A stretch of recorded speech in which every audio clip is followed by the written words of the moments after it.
Moça, me espere amanhã. Levo meu coração pronto pra te entregar. Da minha calcinha pra ele, porque hoje eu fiquei mocinha. Bom, mas assim, pra quem não sabe quem eu sou a mocinha da latinha. A moça do leite moça. É verdade.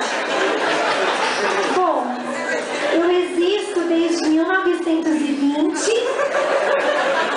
e eu ainda sou moça. Mas assim, né? Eu nunca perco a pose. Nunca. Só um minutinho, por favor.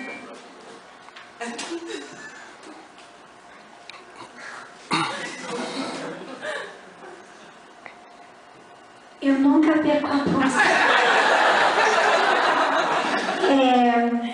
Bom, eu queria dizer pra vocês que assim, ser mocinha tem o seu lado bom, sabe?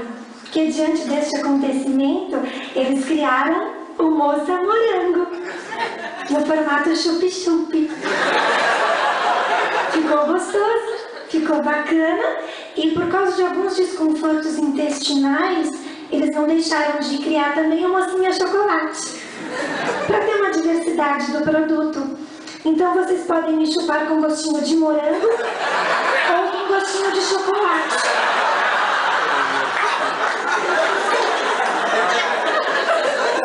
Pois é.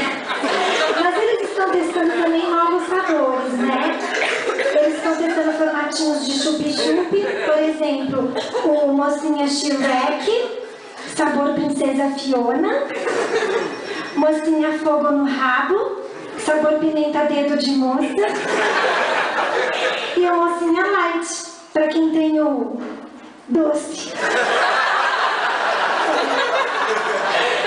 Assim, né? Eles também me misturaram com algumas coisas, né? Me misturaram com os sucrilhos Kellogg's, vocês devem saber disso. E aí, assim, ficou bacana, ficou gostoso. Mas aquele tigre, o Tony, que sempre diz, desperte o tigre em você, e que se acha o gato guerreiro, ele tentou despertar um tigre em mim e me arranhou toda. Que atrevimento. Mas tudo bem, passou, tá vendendo bem, eles deixam, né? Aí assim, né, eu queria dizer pra vocês que eu nunca tive a pretensão de me tornar alguém tão famosa nas mesas das famílias, mas a minha mãe, a véia Quaker,